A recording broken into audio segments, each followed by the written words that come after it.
Il est 7h09 sur BFM Marseille-Provence. S'achève la semaine de la presse à l'école. Chaque année, les jeunes provençaux, les jeunes français de façon plus générale sont confrontés au métier du journalisme et de l'information pour savoir comment on travaille et aussi comment ils s'informent. Et c'est ce qu'on a pu voir hier du côté de Grand Central au siège de la Provence et de BFM Marseille.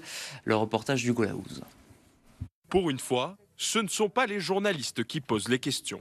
Comment déjouer les fake news? Pendant plusieurs heures, élèves et journalistes échangent sur différents sujets, mais l'un d'entre eux revient plus que les autres. La question des fake news, notamment sur les réseaux sociaux. Alors, d'abord, une fake news, c'est quand même une information qui n'a absolument pas de vérification. Si cette question taraude les lycéens, c'est parce que la plupart d'entre eux suivent l'actualité grâce à leur téléphone portable sur les réseaux sociaux. Alors moi, je m'informe surtout sur TikTok. C'est vraiment je vois Ego décrire souvent sur les réseaux sociaux et c'est vraiment accrocheur pour la jeunesse parce que c'est court et vraiment il dit des phrases qui accrochent et on est vraiment sur un contenu pertinent.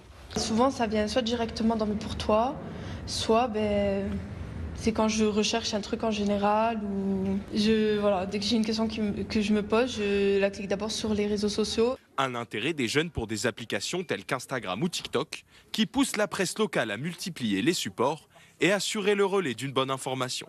Il y a beaucoup de vidéos, beaucoup d'informations. Comment on fait le tri? Comment on traite le bon du mauvais? Comment on hiérarchise l'information? Toutes ces questions ont été posées. On a essayé d'y répondre par des exemples concrets et par la manière dont nous, à la Provence, on traite l'information. La matinée s'est terminée par la visite d'un plateau télé et un entraînement à la présentation d'un journal. Je viens de voir à la régie il y a 5 minutes. Au total, ce sont près de 90 élèves qui ont visité les locaux de Grand Central.